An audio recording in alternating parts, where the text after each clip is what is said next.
On nous a appris à tomber amoureux, mais personne ne nous a appris à rester amoureux. On nous a raconté l'amour comme une évidence, une rencontre magique, une passion qui dure éternellement, quand c'est la bonne personne, bien sûr. Et puis un jour, la vraie vie arrive. Il y a les disputes, le silence, la fatigue, les malentendus, et cette question qui fait si peur. Est-ce que c'est normal ? Aujourd'hui, on va parler d'un livre qui ose répondre très honnêtement à cette question. C'est The Course of Love d'Alain de Botton, qu'on pourrait traduire par Le cours de l'amour ou L'évolution de l'amour. C'est un livre qui ne parle pas de l'amour qui commence, mais de celui qui dure, de celui qui traverse les tempêtes. À première vue, l'histoire est toute simple. Rabbi et Kirsten se rencontrent, ils tombent follement amoureux, ils se marient, ils ont des enfants, bref, une histoire d'amour banale comme on en voit partout. Sauf que ce livre fait quelque chose de complètement radical. Il ne s'arrête pas, là où tous les autres contes de fées s'arrêtent. Il nous plonge dans la suite, dans la vie quotidienne, avec ses frustrations, ses disputes parfois totalement absurdes, la sexualité qui évolue, les blessures de notre enfance qui refont surface sans prévenir, et parfois même l'infidélité, ou cet éloignement émotionnel qui s'installe petit à petit. Et à chaque étape de cette histoire, Alain de Botton fait une pause et nous explique comme un ami bienveillant, voilà ce qui se joue vraiment ici, sous la surface. Ce n'est donc pas un roman classique. C'est une sorte d'autopsie, mais une autopsie tendre et pleine de compassion du couple moderne. Il décortique les mécanismes invisibles qui gouvernent nos relations. Par exemple, une dispute qui éclate parce que l'un a oublié de sortir la poubelle. En apparence, c'est trivial.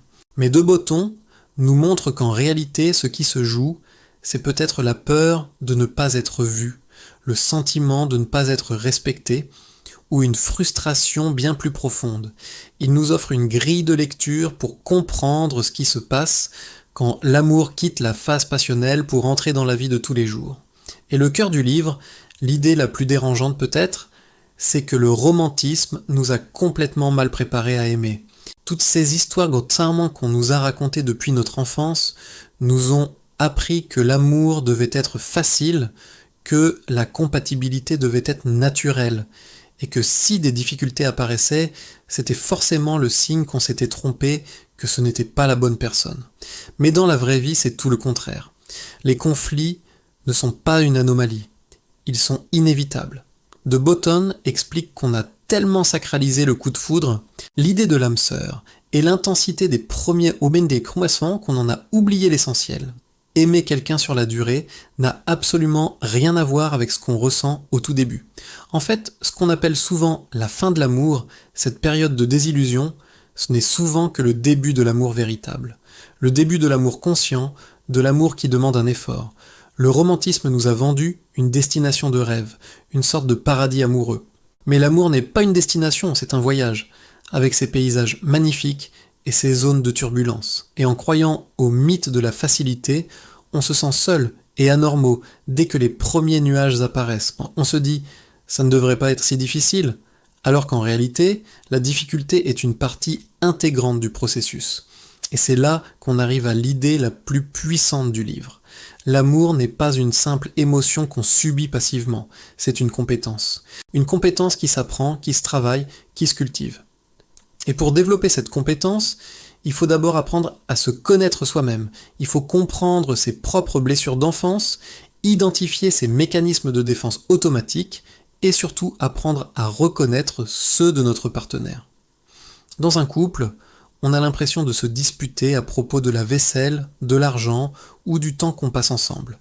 Mais en réalité, ce ne sont que des prétextes. On se dispute à propos de choses bien plus profondes, la peur d'être abandonné, la peur de ne pas compter pour l'autre, la peur de ne pas être aimé tel que l'on est, avec nos imperfections.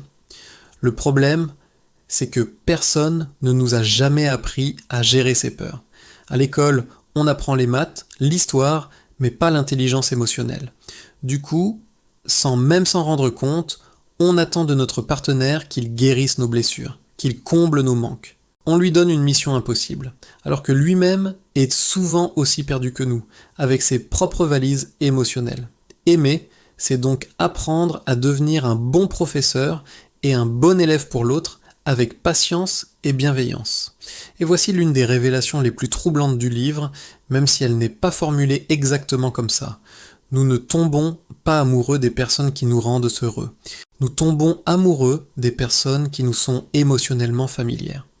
Autrement dit, de manière totalement inconsciente, nous cherchons à recréer dans nos relations adultes les dynamiques émotionnelles que nous avons connues dans notre enfance, même si ces dynamiques nous ont fait souffrir. C'est un concept un peu difficile à accepter, mais tellement éclairant. C'est pour cette raison que certaines relations qui semblent saines et équilibrées sur le papier peuvent nous ennuyer profondément. Et à l'inverse, pourquoi certaines relations compliquées, pleines de drames, nous attirent comme des aimants. C'est aussi pour ça qu'on a parfois l'impression de répéter sans cesse les mêmes schémas, de rupture en rupture. Notre choix amoureux n'est pas irrationnel en fait. Il est parfaitement cohérent avec notre histoire personnelle, avec nos premières expériences de l'amour et de l'attachement. Comprendre ça, c'est le premier pas pour briser le cycle et choisir différemment, de manière plus consciente. C'est arrêter de laisser notre passé piloter notre futur amoureux. Au final, The Course of Love ne promet pas le bonheur parfait et sans nuages. Il ne donne pas de recette magique pour une relation idéale. Il propose quelque chose de bien plus précieux et de bien plus réaliste, une maturité émotionnelle. Il nous invite à développer une patience imparfaite, à accepter que l'autre ne sera jamais parfait, tout comme nous. Il nous guide vers un amour moins spectaculaire que celui des films, mais tellement plus conscient, plus solide et plus profond. Ce livre ne nous dit pas « aime plus fort », il nous dit « comprends mieux ». Comprends-toi mieux, comprends mieux l'autre, et comprends mieux la nature même de l'amour sur la durée. Et c'est peut-être ça, le véritable voyage de la vie relationnelle. Passer du mythe de l'amour, ce conte de fées qu'on nous a vendu, à l'apprentissage concret du lien, cet artisanat patient qui se construit jour après jour. Si cette vidéo t'a parlé, si tu t'es reconnu dans ces descriptions, si tu as eu ce petit « Ah, mais oui, c'est exactement ça » à l'intérieur, alors abonne-toi à la chaîne.